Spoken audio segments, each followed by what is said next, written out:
இணையத்தின் வழியாக ஸ்ரீ பெரியவர்களுடைய அருளாணையோடு கல்லூரி முதல்வர் அவர்களுடைய வழிகாட்டுதலோடும் நாம் தொடர்ந்து இந்த இணையம் என்று சொல்லக்கூடிய ஊடகத்தின் வழியாக சைவ சித்தாந்த வகுப்பை பயின்று வருகின்றோம். இந்த வகுப்பில் கலந்து கொண்டிருக்கக்கூடிய மாணவர்களாகிய உங்களுக்கும், எங்களை ஒருங்கிணைத்து கொண்டிருக்கக்கூடிய தமிழ்துறை தலைவர் அவர்களுக்கும், வழிகாட்டியாக திகழ்ந்து கொண்டிருக்கக்கூடிய கல்லூரி முதல்வரையா அவர்களுக்கும், எல்லாவற்றிற்கும் மேலாக இதை நமக்கு இந்த ஒரு வாய்ப்பை கொடுத்து நம்மை சித்தாந்தம் படிப்பதற்கு ஆற்றுப்படுத்தி கொண்டிருக்கக்கூடிய ஸ்ரீ பெரியவருடைய திருவடிகளையும் இந்த நேரத்திலே வணங்கி மகிழ்ந்து, நாம் தொடர்ந்து சிந்தித்துக் கொண்டிருக்கக்கூடிய சிவஞான சித்தியார் என்று சொல்லக்கூடிய இந்த சிறந்ததொரு ஞான பணுவலிலே சென்ற வாரம் வரையிலே நாம் நிறைவு செய்திருந்த பகுதி, இந்த உலகத்தை இறைவன் படைக்கின்றான். குறிப்பாக இந்த சுபக்கம் என்று வருகின்ற பொழுதே நம்முடைய சமயங்களுக்குள் இருக்கக்கூடிய எதிர்மறையான சிந்தனைகளை, கருத்துக்களை ஒரு விளக்கக்கூடிய விதமாகவும் அதை நிரூபிக்கக்கூடிய விதமாகவும் நம்முடைய அருளந்தி சிவாச்சாரியார் நமக்கு இந்த பாடல்களை அமைத்து காட்டினார் என்பது நாம் தொடர்ந்து சொல்லிக் கொண்டு வரக்கூடிய செய்தி. அந்த வகையிலே அளவைகளை பார்த்தோம். அளவைகளிலே 3 அளவைகளை நாம் முதன்மையான அளவைகளாக நாம் ஏற்றுக்கொள்கிறோம். ஒன்று காட்சி பிரமாணம், இன்னொன்று அனுமான பிரமாணம், மூன்றாவதாக இருப்பது ஆகம பிரமாணம். இந்த 3 அளவைகளை கொண்டு 3 பிரமாணங்களை வைத்து இறைவன் உண்டு என்பதை நமக்கு எடுத்து சொன்னார்.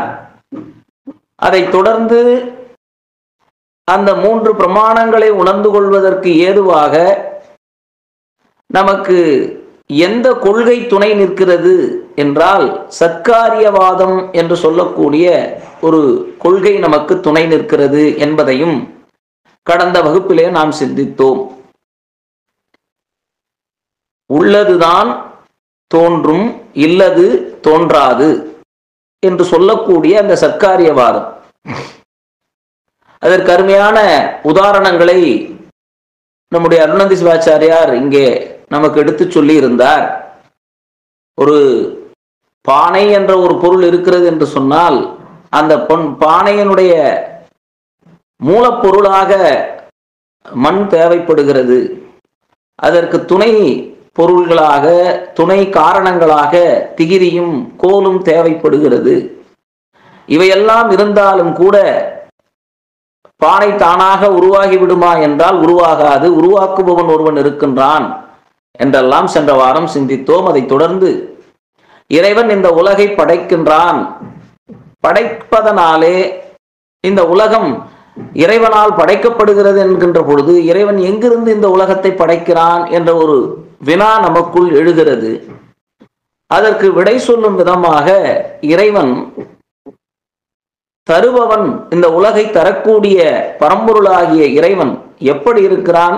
நிராதாரமாய் நின்று இந்த உலகை படைக்கிறான் என்பது வரையிலே நாம் சென்ற வாரம் நிறைவு செய்திருந்தோம். ஏறக்குறைய இந்த நூலிலே 50வது பாடல் வரையிலே நாம் பூர்த்தி செய்திருந்தோம். அதை தொடர்ந்து இந்த வாரம் நாம் சிந்திக்க இருக்கின்றோம் பெருமக்களே. இப்ப இறைவன் இந்த உலகை படைக்கின்றான் என்று சொன்னால், இந்த உலகில் இருந்து கொண்டு இதை படைக்கின்றான் என்று சொன்னால், அப்ப இறைவனுக்கு ஏதாரும் இதில் துடக்கு என்று சொல்லக்கூடிய அந்த ஒரு நிலை, அந்த ஒரு கட்டுதல், ஒரு கட்டுப்படுத்துதல், இதெல்லாம் அவனுக்கு பொருந்துமா என்ற ஒரு ஐயம் நமக்குள்ளே எழுகிறது. இறைவன் இந்த உலகை படைத்தானாலும் கூட இந்த உலகில் படைக்கப்பட்ட ஆன்மாக்களுக்குத்தான் இந்த மல வாசனைகளுடைய தொடர்பு உண்டே ஒழிய படைத்த இறைவனுக்கு எந்த தொடர்பும் இல்லை. நீங்கள் நன்றாக மனதிலே வைத்துக் கொள்ள வேண்டும்.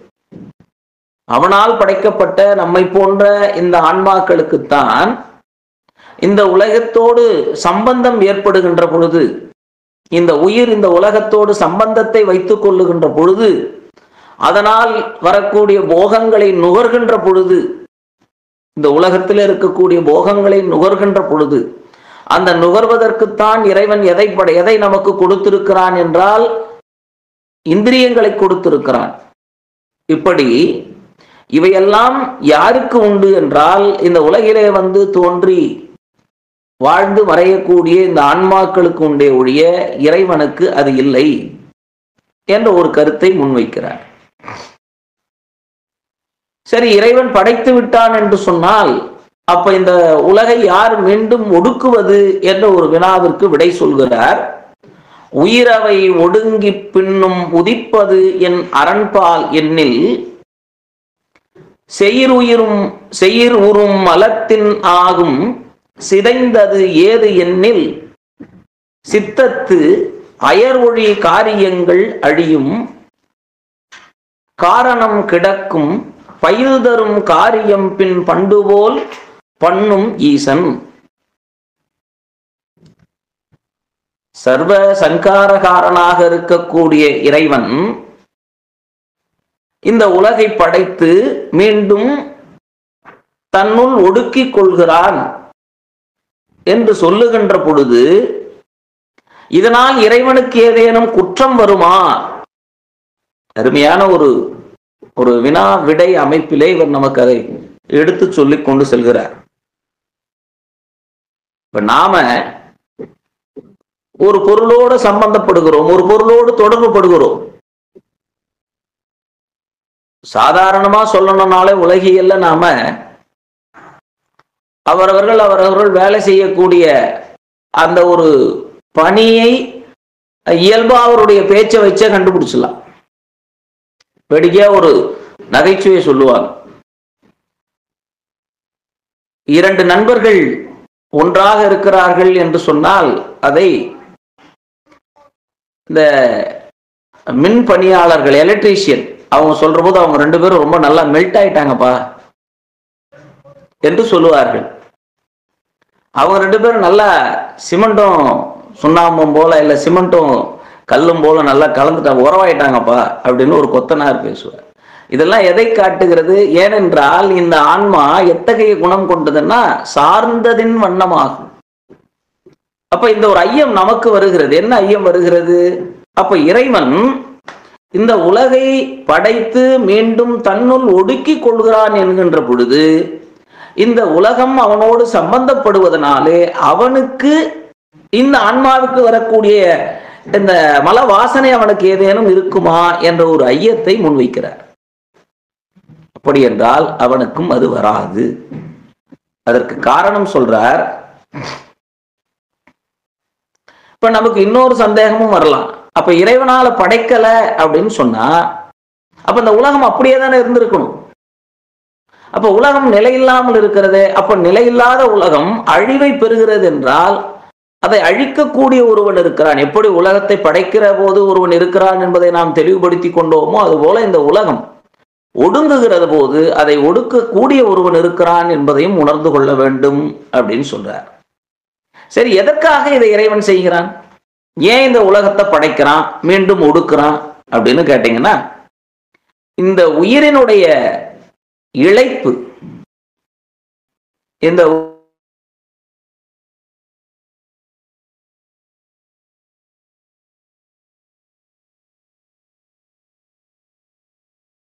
இது போன்ற பல உலகங்களை பிறவிகளை இந்த ஆன்மாவிற்கு தொடர்ந்து கொடுத்து இறைவன் எதை செய்கிறான்? அதில் கூட அவனுடைய மிகப்பெரிய கருணை இருக்கிறது. அதை நாம் புரிந்து கொள்ளணும்.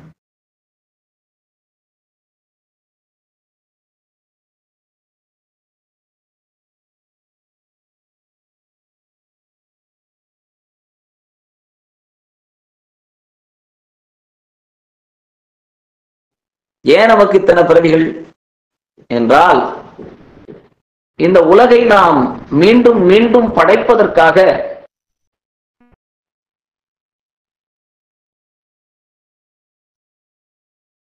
கேக்குதுங்களாமா எல்லாருக்கும்?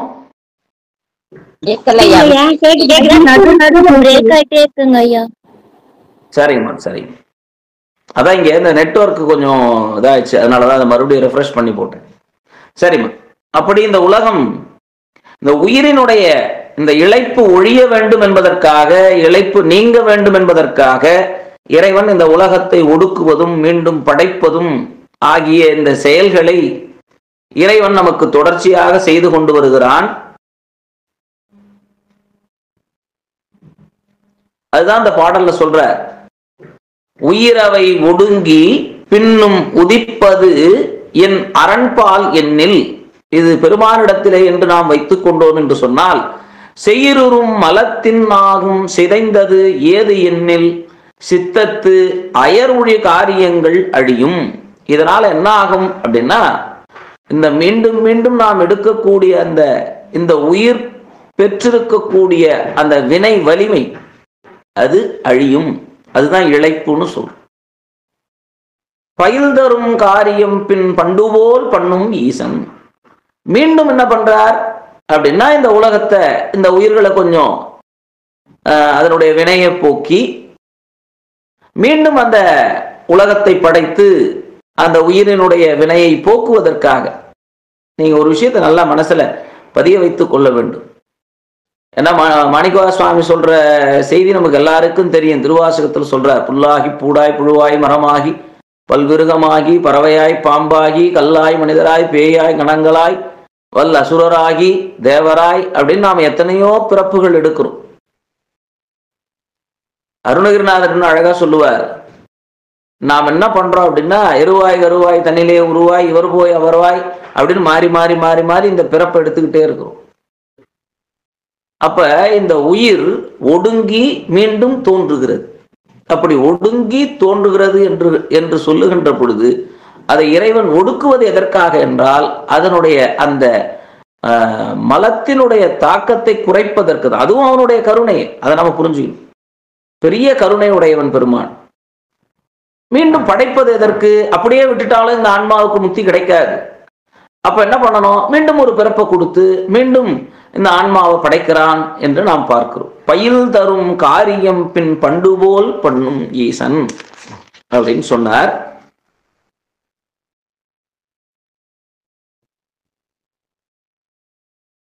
அப்படி ஒடுங்குகிற பொழுது மாசங்கார காலம் என்று சொல்லக்கூடிய அந்த சர்வ சங்கார காலத்திலே, தமிழ்ல நாம பேரூழி காலம் என்று நாம் சொல்லுகின்றோம். அந்த பேரூழி காலத்திலே எப்படி ஒடுங்கும் என்றால், இந்த சட சித்துக்கள் என்று சொல்லக்கூடிய சடப்பொருள்கள் அத்தனையும் மாயையிலே சென்று ஒடுங்கும். இந்த மாயை எதிலே சென்று ஒடுங்கும் என்றால், மாயை சக்தி இடத்திலே சென்று ஒடுங்கும். சக்தி சிவபெருமானிடத்திலே சென்று ஒடுங்குவாள் அப்படின்னு சொல்றார். அடுத்து இன்னொரு தடையை எழுப்பி அதற்கு நமக்கு விடை சொல்வது போல அடுத்த பாடலை வைக்கிறார். இந்த பகுதி ரொம்ப முக்கியமானதுங்கிறதுனால இதுல தொடர்ச்சியான பாடல்களை பார்க்கலாம், அப்புறம் முக்கியமான பாடல்களை நம்ம சிந்திக்கலாம். இதுல என்ன கேள்வி அப்படின்னு கேட்டீங்கன்னா, இந்த உலகை படைத்து காத்து அழிக்கக்கூடிய முதல்ல 3 முக்கியமான செயல்கள், அப்புறம் மறைத்தல், அப்புறம் அருளல்னு பார்க்கிறோம். இந்த முத்தொழிலை செய்வதால் இறைவனுக்கு ஏதேனும் குறை வருமா, அல்லது இறைவன் விகாரியாக ஆகிறானா என்ற ஒரு ஐயப்பாடு நமக்கு எழும். பெருமானுக்கு அப்படி ஒரு குற்றம் வந்து விடுமா என்றால் அதுதான் இல்லை.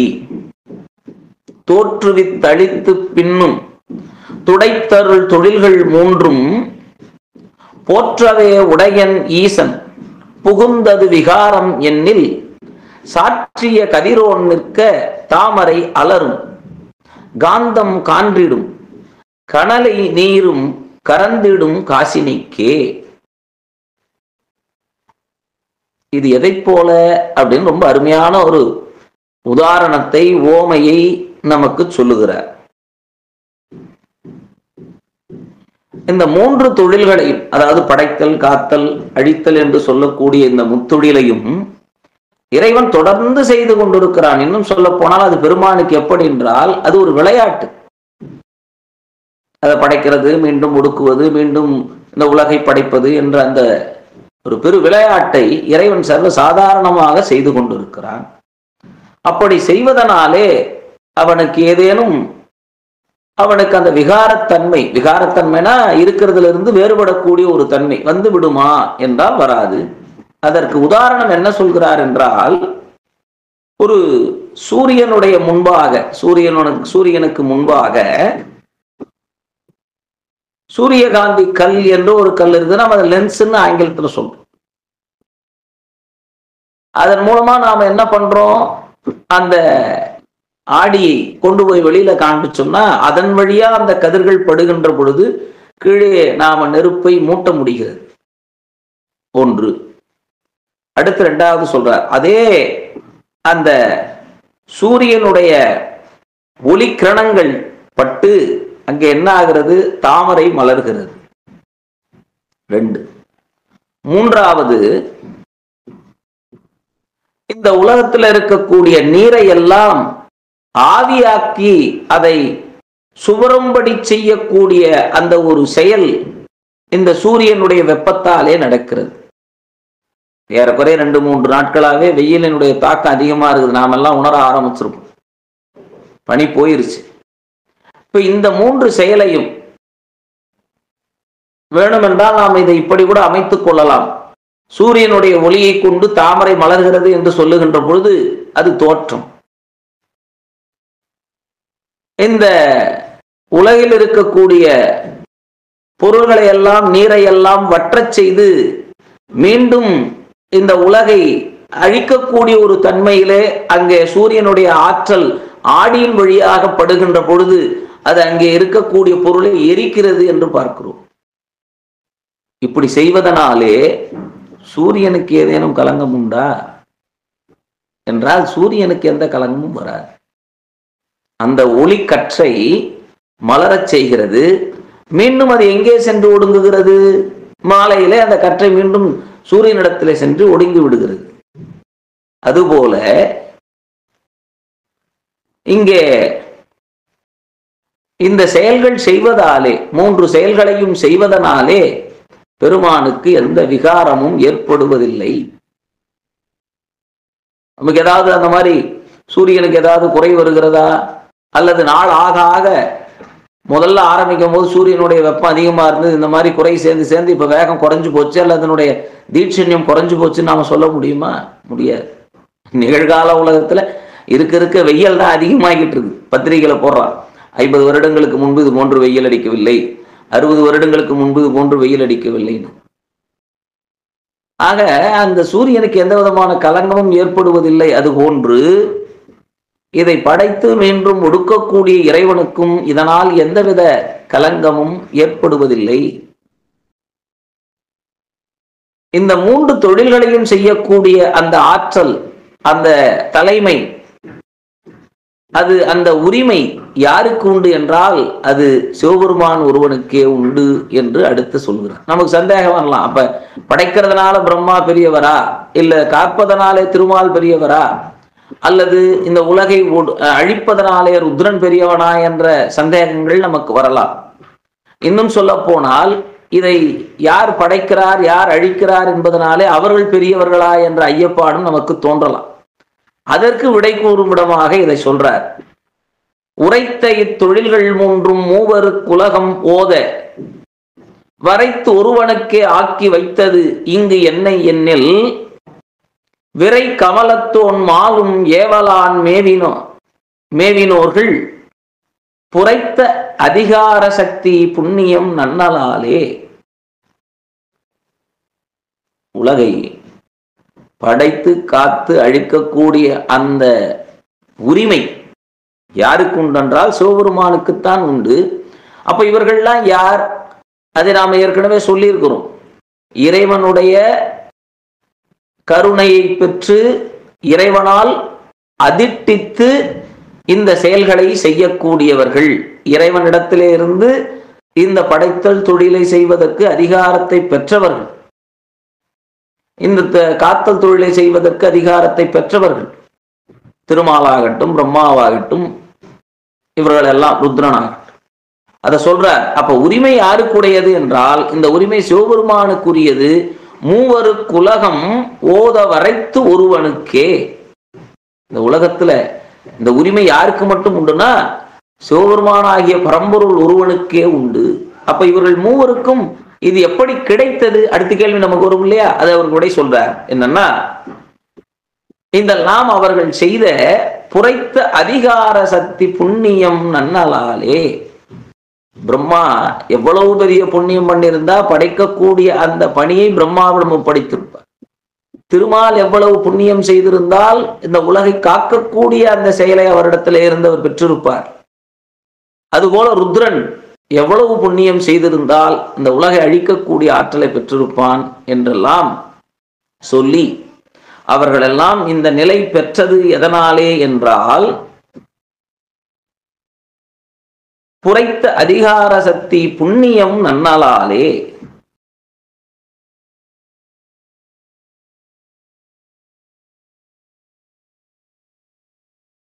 பயனாக அந்த புண்ணியத்தினுடைய பயனாக அவர்களுக்கு இது கிடைத்தது என்று சொன்னார். சிவபெருமான் இந்த 3 தொழில்களையும் செய்வதற்கான காரணம் என்ன என்றால் அதற்கும் விடை சொல்றார். சொன்ன இத்தொழில்கள் என்ன காரணம் தோற்ற எண்ணில் முன்னவன் விளையாட்டென்று மொழிதலுமாம். அதுதான் நம்ம முன்பு சொன்னோம். இதெல்லாம் என்ன? பெருமானுடைய விளையாடல். நாம விளையாடினா விளையாடல்,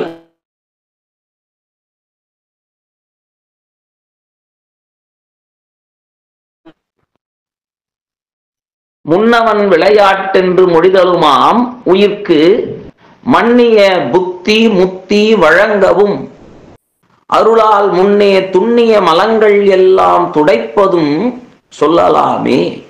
இவையெல்லாம் பெருமான் எதற்காக செய்கிறார்? இந்த விளையாட்டை ஏன் செய்கிறார் அப்படின்னா அதற்கான காரணம் புத்தி முக்தி வழங்கவும்.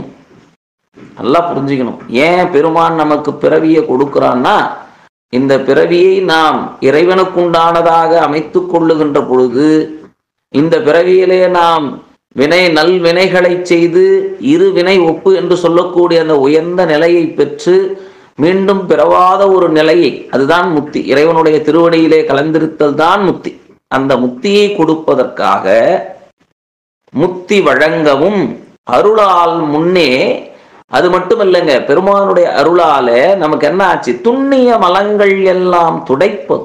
துண்ணுதல் அப்படின்னா அப்படியே நம்மளை கொஞ்சம் கொஞ்சமா நாளுக்கு நாள் அரித்து கொண்டிருக்கக்கூடிய மலங்கள், நம்மை அப்படியே பிணித்து கொண்டிருக்கக்கூடிய மலங்கள். இந்த மலம் நம்மை விட்டு போகவும், மலம் போனால்தான் எது நடக்கும்? அவனுடைய அருளால் நமக்கு மலம் ஒழிந்தால்தான் நமக்கு முக்தி கிடைக்கும். அந்த முக்தியை வழங்குவதற்கு இறைவன் இந்த முத்தொழில்களை செய்கிறான் என்று அழகா நமக்கு எடுத்து காட்டுகிறார். அதே போன்று இறைவன் இந்த 5 தொழில்களையும் செய்வதற்கும் எது காரணம் என்றால் நமக்கு தெரியும் முத்தொழில். அதுல இருந்து இன்னும் 2 மறைத்தல் அருளல் என்று நாம் பார்க்கிறோம். இப்படி பெருமான் செய்யக்கூடிய இந்த பஞ்சகிருத்தியங்கள் 5 தொழில்கள் இதெல்லாம் எதன் பொருட்டு செய்கிறான் என்றால் இதுவும் நம் மீது அவன் வைத்திருக்கக்கூடிய அருள் கருணை, அழிப்பு இழைப்பு ஆற்றல் ஆக்கம் அவ்வவர் கண்மம் எல்லாம் கழித்திடல் நுகரச் செய்தல் காப்பது கண்ம ஒப்பில் இழித்திடல் மலங்கள் எல்லாம் மறைப்பு அருள் செய்தானும் பழிப்பொழி பந்தம்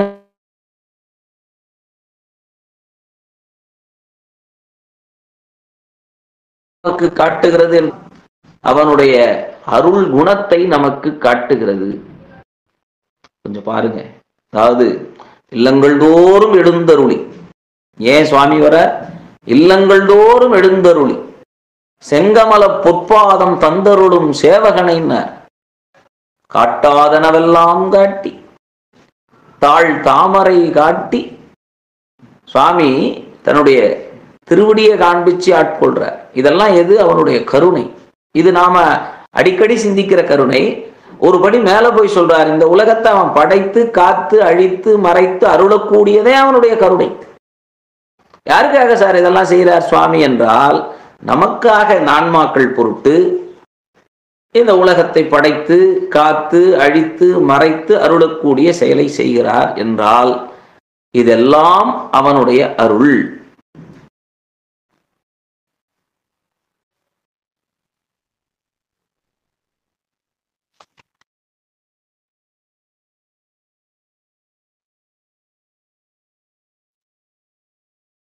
சரி, அதுக்கு இறைவன் எப்படி வரான் என்றால், இந்த ஆன்மாவை ஆட்கொள்வதற்காக இறைவன் 3 வடிவங்களை எடுக்கின்றான். நீங்க அதை அப்படியே அந்த ஒரு தொடர்ச்சியை பார்த்துட்டு வரணும். பிரமாணைகள் முடிஞ்சிச்சு, அதை விட்டுருங்க. அடுத்து இறைவனுடைய தன்மை என்ன, இந்த உலகத்தை அவன் எப்படி படைக்கிறான், படைப்பதனாலே அவனுக்கு ஏதேனும் குற்றம் வருமா, படைப்பதற்குண்டான அதிகாரி யார், அப்ப இறைவன் எதற்காக படைக்கிறான், படைப்பது அவனுடைய அருள் என்றெல்லாம் சொல்லிக் கொண்டு வந்தவர் இதை இன்னும் எளிமைப்படுத்துகிறார். இறைவனுக்குண்டான திருமேனிகள், உருவத் திருமேனி உண்டு. சரி, உருவத் திருமேனி உண்டு என்றால் அவன் நம்மில் ஒருவனாக இருக்கின்றானா என்றால் இல்லை. மாயைதான் மலத்தை பற்றி வருவதோர் வடிவமாகும். ஆய ஆணவம் அகன்ற அறிவுடு தொழிலை ஆர்க்கும் நாயகன் எல்லா ஞால தொழில் முதல் நன்னலாலே காயமோ மாயை அன்று காண்பது சக்தி தன்னால். நமக்கு இப்படி ஒரு சந்தேகம் வந்துரும்.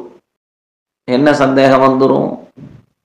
இப்ப இறைவன் உருவத் திருமேனி கொண்டு வருகிறான், அருவத் திருமேனி கொண்டு வருகிறான், அருவுருவத் திருமேனி கொண்டு வருகிறான். நமக்கு எல்லாருக்கும் தெரியும், இந்த ஆன்மாவை ஆட்கொள்ள வருகின்ற பொழுது 3 வடிவங்களை இறைவன் எடுக்கிறான். உருவம், அருவுருவம், அடுத்து அருவு. இந்த 3க்கும் 3 நிலைகளை நம்முடைய சைவ சித்தாந்தம் சொல்லுகிறது. அது எல்லாருக்கும் உங்களுக்கும் தெரிஞ்சிருக்கும்னு நான் நினைக்கிறேன். என்ன, 3 மலமுடையவர்களை ஆட்கொள்வதற்கு இறைவன் உருவத் திருமேனி தரித்து வருதலும், 2 மலங்களை உடையவர்களுக்கு அருவுருவத் திருமேனி தரித்து வருவதிலும், மேல்நிலையிலே இருக்கக்கூடியவர்கள் விஞ்ஞானகலர்கள் என்று சொல்லக்கூடியவர்களுக்கு இறைவன் அருவ நிலையிலே இருந்து காட்சி தருவதும், இதெல்லாம் அவனுடைய தன்மைகள் என்று பார்க்கிறோம். அப்படி இந்த உருவத்தை அவன் எடுக்கின்றான். இந்த 3 நிலைகளிலே அவன் உருவத் திருமேனியை தரித்து கொண்டு வருகிறான் என்றால், இந்த நமக்கு அடுத்த சந்தேகம் வருது. இந்த உருவத் திருமேனியை தரித்துக் கொள்வதால் இறைவனுக்கு ஏதேனும் குற்றம் குறை ஏற்பட்டு விடுமா என்றால் அதுவும் இல்லை. மாயைதான் மலத்தை பற்றி வருவதோர் வடிவம் ஆகும்.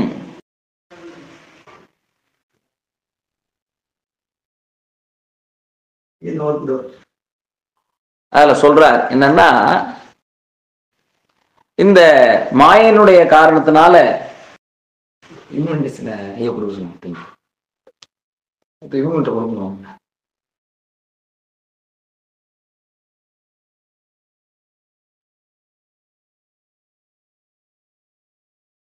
இறைவனை நாம் அப்படி அனுபவிக்கின்ற பொழுது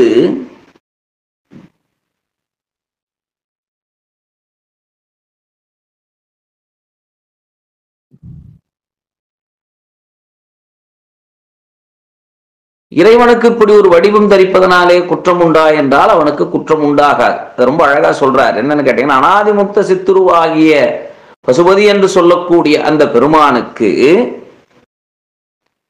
ஏக தேசத்தை ஒரே நேரத்தில் எல்லா உலகங்களையும் படைத்து காக்கக்கூடிய அந்த பெருமானுக்கு மலத்தோடு தொடர்புடைய இந்த மாயையால் உருவாகக்கூடிய இந்த வடிவமோ இந்த உடம்போ பொருந்துமா என்றால் அது பொருந்தாது. நமக்கு தான் இது பொருந்தும். ஏன்னா நாம ஒரே நேரத்தில் எல்லாத்தையும் நம்மால செய்ய முடியாது. செய்ய முடிய வேண்டிய செயல்களையே நம்மால செய்ய முடியல. அப்ப இறைவன் ஏக தேசத்துல ஒரே நேரத்துல பாரியார் சுவாமி அழகா ஒரு செய்தியை சொல்லுவார் இந்த இடத்துல. என்னன்னு கேட்டீங்கன்னா, நாமெல்லாம் காலத்திற்கு கட்டுப்பட்டவர்கள், இறைவன் ஒருவன் தான் காலத்தை கடந்தவன். அதற்கு உதாரணம் சொல்ல வரும்போது, நாம ஒரு இடத்துல புறப்படுறோம் அப்படின்னா, புறப்பட்டு இன்னொரு இடத்துல போய் சேரும் போது, இப்போ உதாரணத்துக்கு 8 மணிக்கு புறப்பட்டா ஒரு 5 கிலோமீட்டர்ல 10 கிலோமீட்டர் இடைவெளியில் இருக்கிற இடத்துக்கு நாம போய் சேரும் போது மணி 8:20 ஆகலாம். ஆனால் பெருமான் 8 மணிக்கு புறப்பட்டு 8 மணிக்கே சென்று சேரக்கூடியவன் என்று உதாரணம் சொல்லுவாங்க. அதுபோல காலம் அவனுக்கு கட்டுப்பட்டது. நாமெல்லாம் காலத்திற்கு கட்டுப்பட்டவர்கள். மன்னிக்கணும், நாமெல்லாம் காலத்திற்கு கட்டுப்பட்டவன். பெருமான் காலத்திற்கு அப்பாற்பட்டவன். அப்படி இருக்கின்ற பொழுது இந்த மாயினுடைய தொடர்ச்சியினாலே பெறக்கூடிய இந்த உடம்பு, இந்த சரீரம், இந்த சரீர சம்பந்தம் அவனுக்கு பொருந்தாது. அப்ப அவனுக்கு எது வடிவம் என்றால் அத சொல்றார். மலம் நீங்கிய உயிருக்கு வியாபக அறிவை செய்யும் அருளினாலேயே அவனுக்கு வடிவம் ஆகும். அந்த அருள்தான் அவனுக்கு வடிவம். இன்னும் கூட நாம இந்த இடத்துல உங்களுக்கு இந்த செய்தியை நினைவுபடுத்துறேன், வேற ஒண்ணும் இல்லை. நாம தூல சரீரம், சூட்சும சரீரம் என்று 2 சொல்லுவோம்.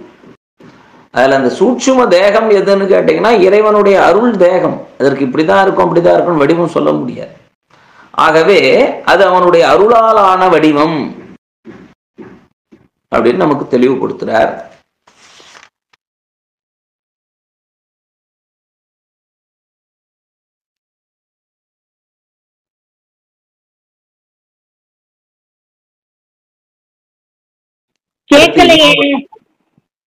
இப்ப கேக்குதுங்களாமா? விட்டு விட்டு கேக்குது சார். சரிம்மா சரிம்மா. இந்த இறைவன் உயிர்கள் மீது வைத்திருக்கக்கூடிய அந்த கருணையினால்தான் நினைத்த வடிவங்களை எடுக்கிறான் அப்படின்னு நாம சொல்றோம். எனவே இந்த கண்மம் காரணமாக உருவம் கொள்பவர் போல, இப்ப நாமெல்லாம் இந்த உருவத்தை எதன் அடிப்படையில் கொண்டிருக்கிறோம் அப்படின்னா, நாம் இந்த கண்மத்தை கழிப்பதற்காக, இந்த வினையை கழிப்பதற்காக இந்த உருவத்தை நாம் எடுத்திருக்கிறோம். இப்ப இது இறைவனுக்கு பொருந்துமா என்றால் அதுவும் பொருந்தாது. அதாவது ஏன் இந்த இடத்தை வலியுறுத்துறார் ஆசிரியர்னு கேட்டீங்கன்னா, அவர் இறைவனுக்கு உருவம் இருக்குதுன்னு சொல்லிட்டா நமக்கு எல்லாருக்கும் என்ன சந்தேகம் வந்து, நம்மை போல அவனும் இறைவன். அதனாலதான் சுவாமி ஒரு தாயினுடைய கருவிலே சென்று பிறவாதவன். சுவாமி யாராவது தாய் தந்தையர் உண்டான்னா கிடையாது. தாயுமிலி தந்தையிலி தான் தனியன் காணேடின்னு சொல்றோம்.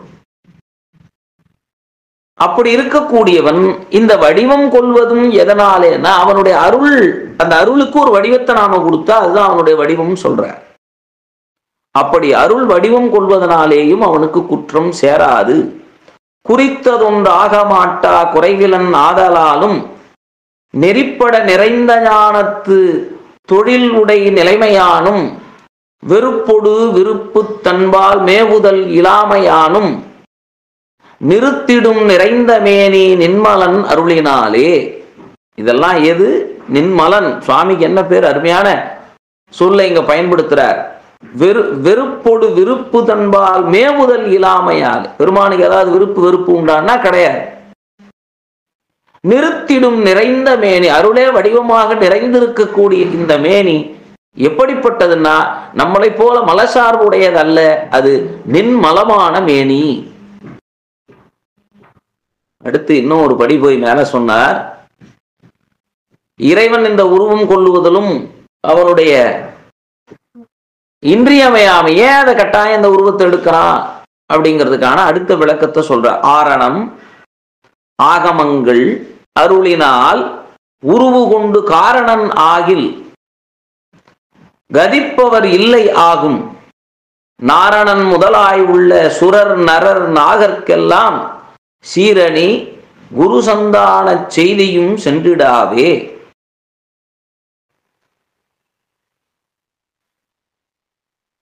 அனாதிமுத்த சித்துருவாக இருக்கக்கூடிய இறைவனுக்கு எது தேவையில்லை அப்படின்னா இந்த உருவம் தேவையில்லை, வடிவம் தேவையில்லை. சரி, இந்த வடிவமே இல்லாமல் இருந்தால் என்ன ஆகும் அப்படின்னா இந்த உலகில் ஒரு ஒரு வழிபாட்டு நெறி, அந்த ஒரு தொடர்ச்சி இல்லாமல் போய்விடும். ஏன் அப்படின்னு கேட்டீங்கன்னா, முதல்ல 3 மலமுடையவர்கள் நாம சைவ சித்தாந்தத்துல சொல்றோம். அதை தாண்டி அடிப்படையில எது தேவைன்னா உருவம் தேவை. உருவ வழிபாட்டுல துவங்கி பிறகு அருவுருவ வழிபாட்டிற்கு சென்று அதற்கு பிறகு அருவ வழிபாட்டிலே நின்று நிறைவாக இறைவனை நாம் அடைவதில் தான் அந்த வழிமுறை. அப்ப அந்த வழிமுறைக்கு முதல்ல எது அடிப்படைனா உருவம் அடிப்படை. அப்ப அந்த உருவம் இல்லாமல் இருந்தால் என்ன ஆகும்? இப்ப நாமெல்லாம் சிவபெருமான்னு சொன்ன உடனே நம்ம மனசுல மான் மழு தரிச்சிருக்கிற ஒரு கோலம், இடையிலே புலித்தோல் அணிந்து கொண்டு இருக்கக்கூடிய ஒரு கோலம், நாகாபரணங்களை அணிந்திருக்கக்கூடிய அந்த கோலம், இவையெல்லாம் நாம் வருகிறது என்றால் முதல்ல நாம அந்த பெருமானுடைய உருவத்தை நாம பார்த்த பிறகுதானே நமக்கு இப்படி ஒரு சிந்தனைகள் வரும். அப்ப அதை நம்ம உருவத்தை பார்க்காமையே நம்ம மனசுல எவ்வளவுதான் கற்பனை பண்ண முடியும், இவ்வளவுதான் சிவபெருமான் எப்படி புரிஞ்சுக்க முடியும் அப்படின்னா அதற்காக உருவம் எடுக்கிறான். அது அவனுடைய கருணை. சரி, அப்ப அப்படி உருவம் எடுத்துட்டு உடனே நம்மள போல ஆயிடுவானான்னு அடுத்து நமக்குள்ள ஒரு சந்தேகம். அதுக்குதான் இவ்வளவு தூரம் விடை சொல்லிட்டு இருக்கிற. அதுவும் இல்லாம இதுல இன்னொரு முக்கியமான செய்தி என்னன்னு கேட்டீங்கன்னா, இந்த அறிவித்தால் அறியும் தன்மையுடைய பிரளயாகலர் சொன்னா புரிஞ்சுக்கிறவங்க, சகலர் என்று சொல்லக்கூடிய இந்த இருநிலைப்பட்ட இந்த ஆன்மாக்களுக்கும் உயிரினங்களுக்கு இந்த பொருளினுடைய இயல்பு உணர்ந்து அவற்றுக்கெல்லாம் வீடு வேறு கொடுப்பதற்காக, குறிப்பா யாரு வீடு பெற்று பெறுவார்கள் என்றால் மும்மலங்களும் கழிந்தவர்கள் தான் வீடு பெற்று பெற முடியும். அதுலயும் நம்மள மாதிரி இருக்கக்கூடிய சகலர் பிரளயாகலர்லாம் எத்தனை பிறவி எடுக்கணும்னு தெரியாது. இதுல இன்னொரு செய்தி உங்களுக்கு இந்த இடத்துல, சகலர், பிரளயாகலர், விஞ்ஞானகலர் என்று சொல்லக்கூடிய அந்த 3 மலமுடையவர்களை பற்றி ரொம்ப அழகா சொல்றார். இவரே பின்னாடி சொல்றார் என்னன்னா, இந்த மும்மலமுடையவர்களை வகைப்படுத்துறார். ஆணவம், கண்மம், மாயை என்று சொல்லக்கூடிய 3 மலங்களை உடையவர்கள், அடுத்து 2 மலங்களை உடையவர்கள், அடுத்து ஒரு மலத்தை உடையவர். இப்ப இந்த 2 மலமுடையவரும் 3 மலமுடையவருக்கும் மீண்டும் மீண்டும் பிறப்பு உண்டு. இந்த விஞ்ஞானகலர் என்று சொல்லக்கூடியவர்கள் மொத்தத்திலேயே அந்த ஆன்மா பெற்றிருப்பதே ஒரே ஒரு பிறவி எடுத்து அந்த வினையை கழிச்சிட்டு அது முத்தியை பெற்றுடும். அப்ப இந்த உணர்த்தாலும் உணராமல் இருக்கக்கூடிய இந்த விஞ்ஞானகலருக்கும் பிரளயாகலருக்கும் விஞ்ஞான சகலருக்கும் பிரளயாகலருக்கும் உணர்த்துவதற்காக, அதுதான் நான் முதல்ல சொன்னேன். ஒரு குழந்தை இருக்குது, அந்த குழந்தைய கூப்பிட்டு நீ இறைவனை மனசில் நினைச்சுக்குமானா என்ன நினைச்சுக்கும், எப்படி நினைச்சுக்கும், அதனுடைய வடிவம் அதற்கு தெரியணுமே. அதனால அவர் இந்த வடிவத்தை எடுக்கிறார். அதுவும் இல்லாம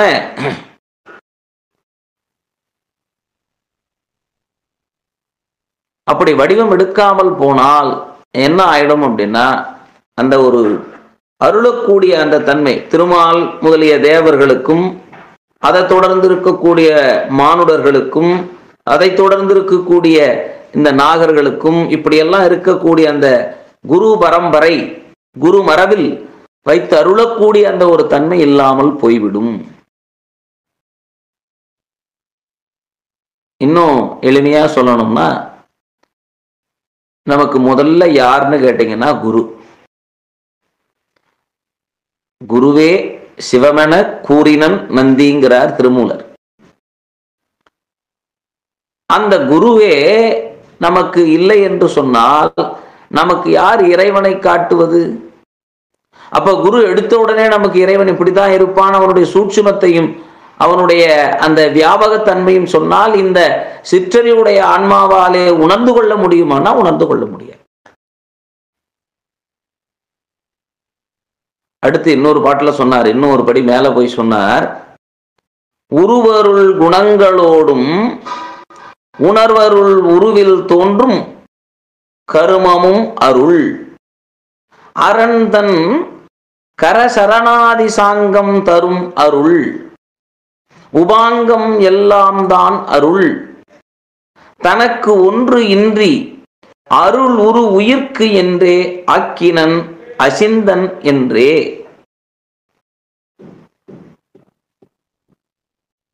இல்ல பாருங்க, பெருமான் இந்த உருவத்தை கொள்ளுகின்ற பொழுது உரு அருள் குணங்களோடும் உணர்வருள் உருவில் தோன்றும் கருமமும் அருள், அவனும் அருள்.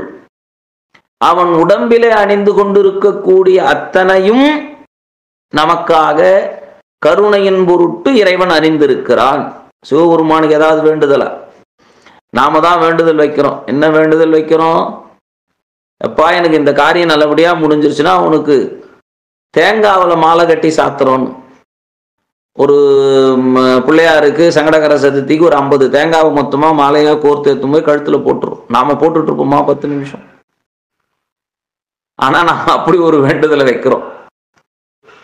பாவம் நமக்காக பிள்ளையார் சுமந்துட்டு இருக்கிறார். எதன் பொருட்டு? கருணையின் பொருட்டு. இங்க அழகா சொல்ற, உணர்வு அருள் உருவில் தோன்றும் கருமமும் அருள். அவனுடைய தேகம் அருள், அவனுடைய அந்த உடம்பு அருள் வடிவமானது. அது மட்டுமல்ல, அவன் அணிந்து கொண்டிருப்பதும் நமக்காக அருள், அவனுடைய அருள் தன்மையை உணர்த்துவதற்காக அணிந்து கொண்டிருக்கிறான். அது என்னென்ன அப்படின்னு பார்த்தா, அவன் செய்யக்கூடிய ஐந்தொழில் நீங்க நல்லா புரிஞ்சுக்கணும். எல்லாமே அருள். அவன் அருள் வடிவமானவன். அவன் செய்யக்கூடிய 5 தொழில்கள், பஞ்ச கிருத்தியங்கள் இந்த ஆன்மாக்கள் மீது கொண்ட அருளினுடைய காரணமாக செய்கிறான். அடுத்து 3ஆவதாக இருப்பது, அவன் அணிந்து கொண்டிருக்கக்கூடிய அத்தனையும் அருள். சூலம். இது எதை காட்டுகிறது? 3 தொழில்களுக்கும் உரிய சக்திகள். அடுத்து வாள், வஜ்ரம். இந்த வஜ்ரம் என்பது பெருமானை தவிர வேறு யாரும் ஆற்றல் இல்லாதவர்கள் என்பதை உணர்த்துவதாக அமைந்திருக்கிறது. பிறகு அனுக்கிரகம், பெருமான் அனுக்கிரகம் செய்யக்கூடிய அந்த கரம். அவன் உடம்பிலே அணிந்து கொண்டு சுதந்திரமாக சுற்றி வரக்கூடிய நாகம் எதை நமக்கு காட்டுகிறது என்றால், சுத்த மாயை என்பதனுடைய அடையாளமாக நமக்கு அதை காட்டுகிறது. அடுத்து அங்குசம் என்று சொல்லக்கூடிய அந்த கருவி எதை காட்டுகிறது என்றால், அவனுடைய வியாபகத்தன்மையை காட்டுகிறது. பெருமான் பாதத்திலே அணிந்து இருக்கக்கூடிய வீரக்கழல், அதிலிருந்து வரக்கூடிய அந்த ஒலி நாதம் நமக்கு நாத தத்துவத்தை உணர்த்துகிறது. இப்படியெல்லாம் அவன் அணிந்து கொண்டிருப்பதும் அவனுடைய செயலும் அவனுடைய வடிவமும் எல்லாம் கருணையின் பொருட்டே, அவனுடைய அருள் வடிவத்தின் பொருட்டே என்று நாம் பார்க்கிறோம்.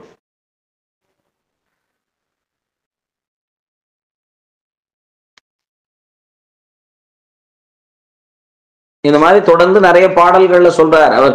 இன்னும் எளிமையா நான் சொல்லணும்னு சொன்னா, பெருமான் அவன் உடம்பு முழுவதும் அணிந்து கொண்டிருக்கக்கூடிய அந்த, அது நமக்கு சந்தேகம் வரலாம், சந்திரனை சூடியிருத்தல், அதே நேரத்துல கொக்குரக அணிந்திருத்தல், ஆமை ஓட்டை அணிந்திருத்தல், புலித்தோலை அணிந்திருத்தல், பிறகு பாத்தீங்கன்னா நாகங்களை அணிந்திருத்தல், யானையினுடைய தோலை போர்த்திருத்தல், ஊமத்தம்பூவை சூடியிருத்தல்.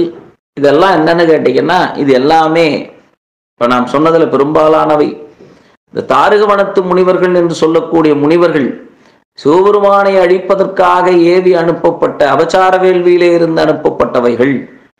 அவற்றையெல்லாம் பெருமான் அதை அழிக்கல, அதை திருத்தி அதனுடைய குணத்தை மாற்றி தன்னை வணங்குகின்றவர்கள் இவற்றையும் வணங்க வேண்டும் என்ற அந்த கருணையினுடைய நோக்கத்தை காட்டுவதற்காக அணிந்திருக்கிறார்னு பார்க்கும். அப்ப எல்லாம் பெருமானுடைய கருணை என்பதை இந்த இடத்துல சொல்றார்.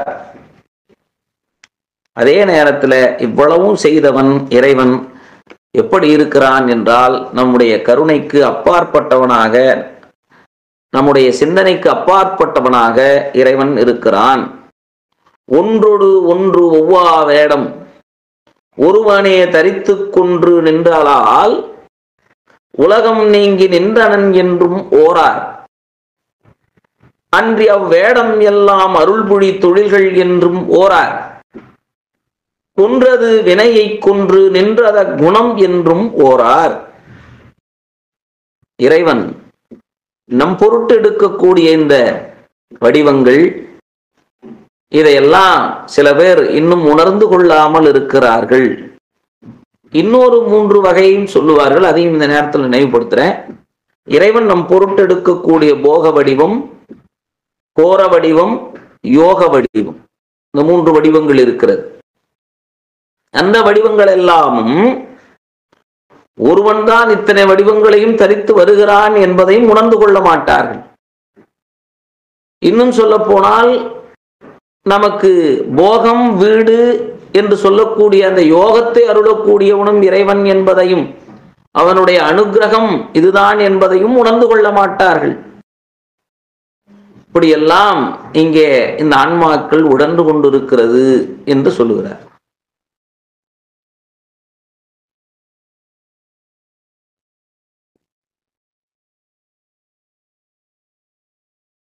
இதுல இவ்வளவு வடிவங்களை இறைவன் எடுத்திருந்தாலும் கூட நமக்கெல்லாம் இறைவன் எப்படி எளிமையா வந்து அருள் புரிகிறான்னு சொன்னார். படைப்பாதி தொழிலும் பக்தர்க்கு அருளும் பாவனையும் நூலும் இடப்பாகம் மாதராளோடு இயைந்து உயிர்க்கு இன்பம் என்றும் அடைப்பானாம். அதுவும் முத்தி அளித்திடும் யோகும் பாசம் துடைப்பானாம் தொழிலும் மேனி தொடக்கானேல் சொல்லால் ஒணாதே. இது என்ன பண்ண முடியாதுன்னா, இந்த கருணைய சொல்லி மாள முடியாது, சொல்லோனாதேன்னு. எவ்வளவு பெரிய கருணை! ஆட்கொள்ள வரவன் எப்படி எப்படியெல்லாம் வந்து ஆட்கொண்டிருக்கிறான்னு நாம பெரிய புராணத்தை பார்த்தா நமக்கு தெரியும். யாருக்கு எப்படி சென்றால் ஆட்கொண்டால் அது சரியாக இருக்கும் என்பதை உணர்ந்து அதற்கு ஏற்ற வகையிலே பெருமான் வந்து ஆட்கொள்ளுகிறார். அது மாறி போயிருந்தா வந்திருக்கிறவர் சிவபெருமான் தானான்னு ஒரு சந்தேகம் வந்துடும்.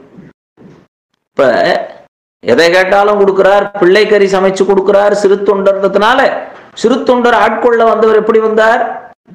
ஒரு பைராகி வடிவத்தோட வந்தார்.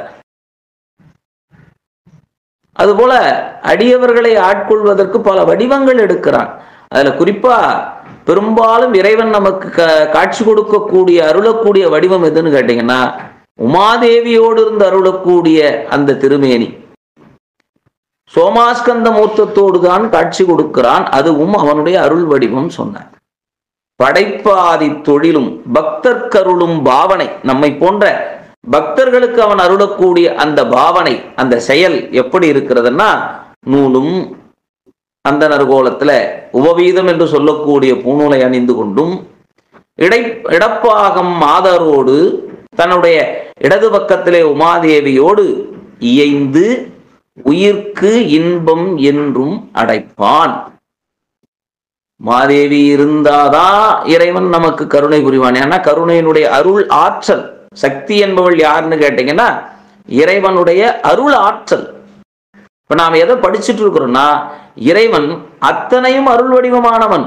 அவனுடைய வடிவம் அருள், அவனுடைய செயல் அருள், அவன் திருமேனியில தரித்து கொண்டிருப்பது அருள். அதிலும் ஒருபடி மேலாக சென்று உமாதேவியோடு வந்து அருள்வது என்பது அந்த சிறப்பை, அந்த தன்மையை, அந்த புகழை சொல்ல முடியாதுங்கிறார். இயைந்து உயிர்க்கு இன்பம் என்றும் அடைப்பானாம். அதுவும் முக்தி அளித்திடும் யோகும்.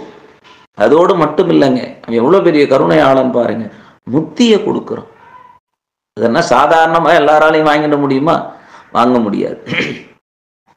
முக்தியை யாரால மட்டும்தான் கொடுக்க முடியும்?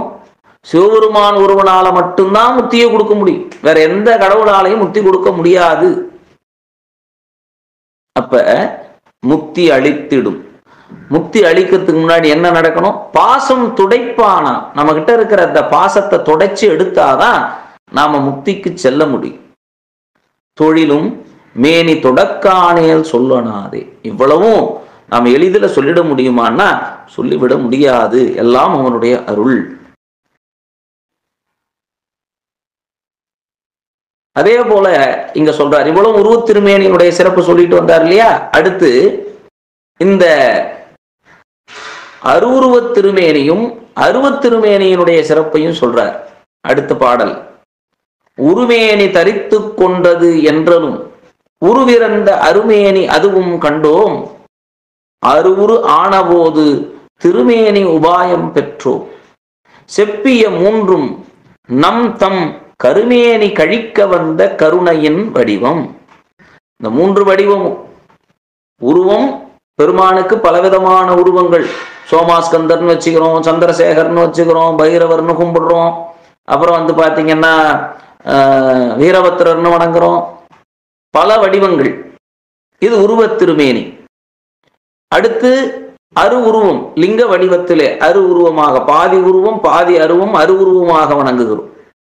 அடுத்து மூன்றாவதாக அருவநிலை. இதெல்லாம் அதை சொல்ற. அருவுரு ஆன போது திருமேனி உபாயம் பெற்றோம். இதன் மூலமா நாம் என்ன பண்ணோம்? இந்த உயிர் பெற்றதனுடைய உபாயம், பயனை நாம் பெற்றோம்.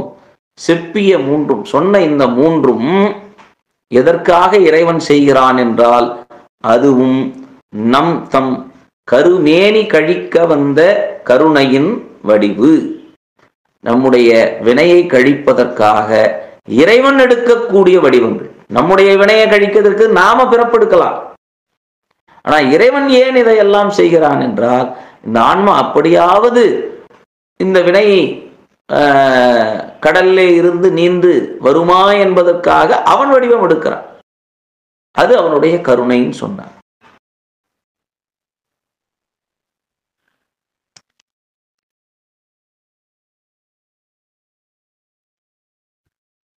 இப்ப நம்மளை பொறுத்த வரைக்கும் இந்த முதல் சூத்திரத்தினுடைய 2 அதிகரணங்களை நாம நிறைவு செய்திருக்கோம். அடுத்ததா 3வது சூத்திரத்தினுடைய 3வது அதிகரணம். அதுல என்ன செய்தியை சொல்றார் அப்படின்னு பாத்தீங்கன்னா, இந்த சிவபெருமானின் சக்தி அதுதான் எதை செய்கிறது என்றால், அதிலே இருந்து ஆற்றலை பெற்றுத்தான் பிரம்மன், விஷ்ணு, ருத்ரன் முதலியோர்கள் அவரவருடைய செயலை செய்கிறார்கள் என்பதனாலேயும், சிவபெருமான் ஒருவனே முதல்வன் என்பதனாலேயும்,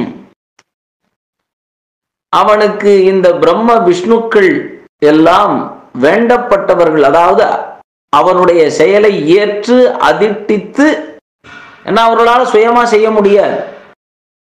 பெருமானுடைய அருள் இல்லாமல், கருணை இல்லாமல் பிரம்மாவால் படைக்க முடியுமான்னா படைக்க முடியாது. திருமாலால் இந்த உலகத்தை காக்க முடியுமான்னா காக்க முடியாது. அதுபோல அவர்கள் பெருமான் முதல்வனாக இருந்து அவர்களை எல்லாம் அதிட்டித்து இந்த செயல்களை செய்கிறான். அப்படி செய்யறதுனாலதான், ஏன்னா எல்லா செயலையும் பெருமானால செய்ய முடியாதுங்கிறதுனால அதிட்டித்து இந்த செயல்களாம். அடுத்து நமக்கு இன்னொரு சந்தேகம் வரலாம். என்ன சந்தேகம் அப்படின்னா,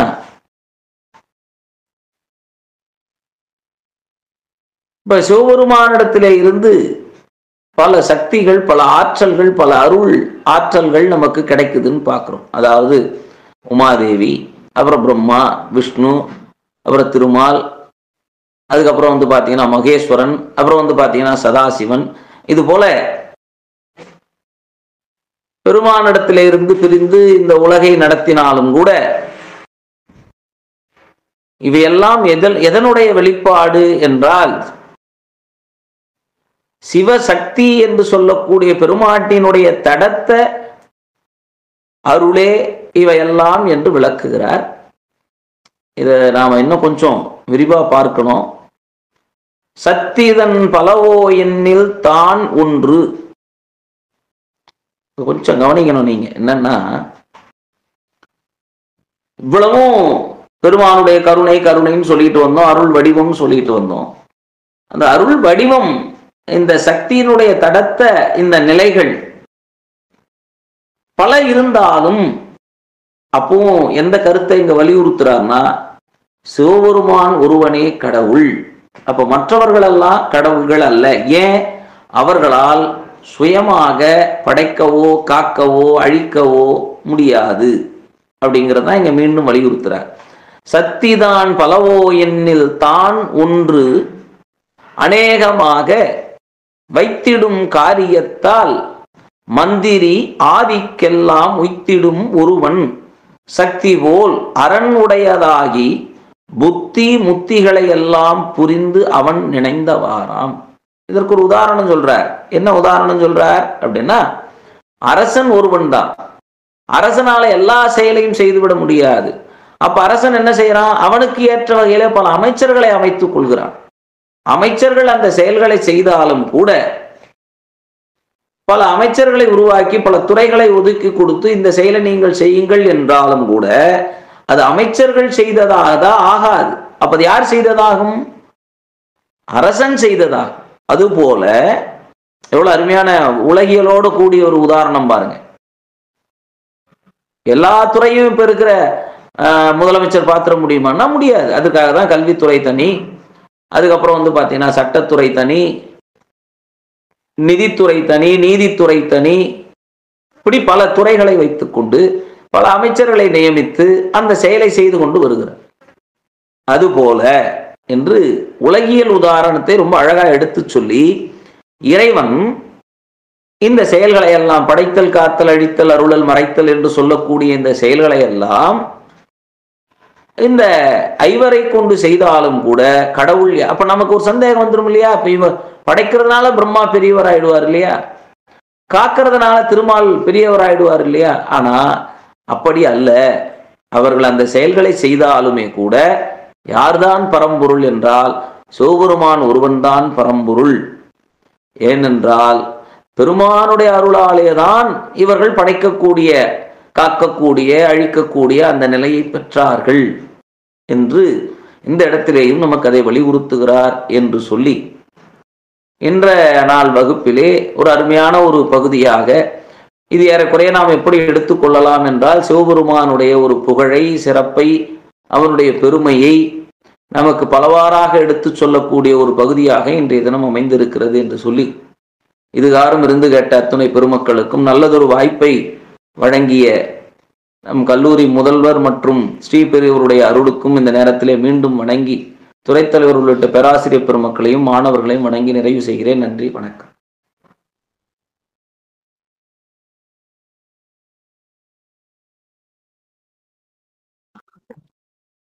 நன்றிங்க ஐயா. நன்றிங்கம்மா. ஏதாவது ஐயப்பாடுகள் இருக்கா? அடியார்கள் ஏதாச்சும் சந்தேகம் இருந்தா கேட்டுக்கலாமா? ஐயா, இப்போ நீங்க பிராமண பிரமாண இயல் தானே சார் நீங்க இப்போ நடத்துறீங்க, நடத்தி பாட்டு? பிரமாண இயல் முடிச்சிட்டோமா? போன வாரத்தோட பிரமாண இயல் முடிச்சிட்டோம் நாம. இல்ல, அதுலதான் இந்த பாட்டு அப்படியே வருது என் புக்ல, அதான் கேட்டேன். அதுதான்மா இப்ப நாம படிச்சிட்டு இருக்கிறது முதல் நூற்பாவினுடைய அதிகரணம். ஆமா ஆமா ஆமா, முதல் நூற்பான்னு இருக்கு சார். ஆமா, முதல் நூற்பாவினுடைய அதிகரணங்கள். அதுல இருக்கிற, அதை உங்களுக்கு புரியுற மாதிரி சொல்லணும்னா சப்டிவிஷன்ஸ், அதுல இருக்கிற துணை பிரிவுகள். பிரமாண இயல் முடிச்சிட்டோம். பிரமாண இயல்ங்கிறது முதல் இயல், அது முடிச்சிட்டோம். அது உள்ள நூற்பான்னு போட்டிருந்தது. இப்போ நூற்பா 2, நூற்பா 1, 3 போட்டிருக்கு இந்த புக்ல. அதுலதான் நீங்க சொல்லிட்டே வந்தீங்க.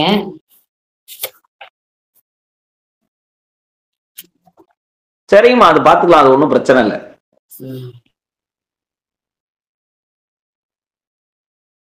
வேற ஏதாவது ஐயங்கள் இருக்குதாமா?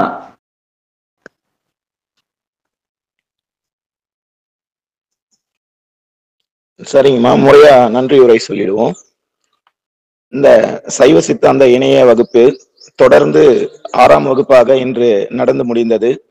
இந்த சைவ சித்தாந்த வகுப்பிற்கு பெரிதும் அருளானை வழங்கி துணை இருக்கக்கூடிய ஸ்ரீ மடத்திற்கும் ஸ்ரீ சங்கரா கலை மற்றும் அறிவியல் கல்லூரியின் முதல்வர் அவர்களுக்கும், தமிழ்துறை தலைவர் அவருக்கும், நம்மோடு வகுப்பு எடுத்துக்கொண்டு இருக்கக்கூடிய இன்றைய சைவ சித்தாந்த இணைய வழி வகுப்பினை மிகவும் எளிமையாகவும் புரிந்து கொள்ளும் விதமாக உதாரணங்களோடு எடுத்துக்காட்டி நமக்கு கருத்துரை வழங்கிய